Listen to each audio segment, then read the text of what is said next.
Hey everyone, I'm Alex Skronsky, and today I will be talking to you all about the globalization and potential deglobalization of TikTok. So, before we begin, let's just look at a short history of how TikTok got to where it is today. So, in 2014, the company Musical.ly launched their namesake app, Musical.ly, or musical.ly, depending on how you say it. This app was relatively popular, especially in the US from 2014 to 2018, and launched a couple of influencer careers such as Baby Ariel and Jacob Sartorius.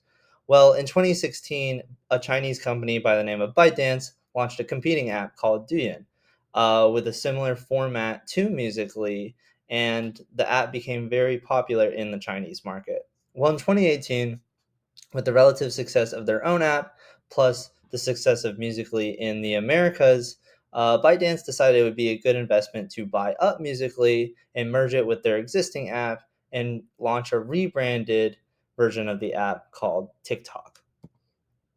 Now, in 2022, TikTok has become one of the premier social media apps, thanks in part to its strong globalization strategy perpetuated by ByteDance and TikTok. And TikTok is on track to earn around 12 billion in revenue this year, making it bigger than Twitter Inc. and Snapchat Inc. combined, the companies behind Twitter and Snapchat. And it is actually somewhat close to getting revenue and user base similarities to companies like Meta with Facebook and Instagram. But with all this growth comes a critical eye and caution from lawmakers, especially US lawmakers. So, what's the fuss? Uh, about 2 months ago in the summer, BuzzFeed dropped an article that reported that ByteDance employees and execs in China had access to US user data. Now, this isn't the first time that this kind of problem has been a concern. The US military banned its members from using TikTok on government devices, such as like government issued phones or tablets of that nature in late 2019 and early 2020, as did administrations or different sections of the government like the Transportation Security Administration. And they strongly urged their employees to not download it onto their personal phones. But that's not the only issue. Forbes also reported that high up employees at TikTok have said that after taking positions, they learned that they would be expected to follow directions from the Beijing office of TikTok's parent company, being ByteDance, and these are execs in the U.S. version of the TikTok company. So, what's being done? Congress has called in TikTok America's CEO, Vanessa Papas, to testify about the BuzzFeed report. She says under oath that there have not been any shared data between them and ByteDance or Chinese companies, and that all the US user data stays with them because TikTok has separated itself in America and somewhat separated itself from ByteDance, and they claim that none of that data has gone over to ByteDance.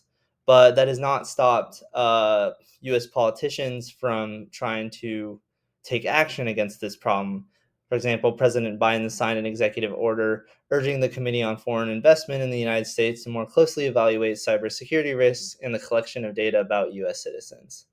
And he's also thinking about an exec order that would limit the data that can be collected by China. Why is this important to me? Some of you might be saying, hey, I just get on TikTok and watch funny videos of cats smelling things and being disgusted by them. What would China need with that? Well, China has a national security law that compels companies located in the nation to comply with data requests from the national government. And so if the Chinese government requests data, they're likely to hand it over. And this could cause some issues. US officials have expressed fear that China could use Americans' personal information to identify potential agents or intelligence targets, or to inform future misinformation or disinformation campaigns. Not only does this raise national security concerns for us, but also concerns over user privacy data, a similar complaint levied towards US companies such as Facebook. So, what's next? Most likely, TikTok as you know it will stay the same.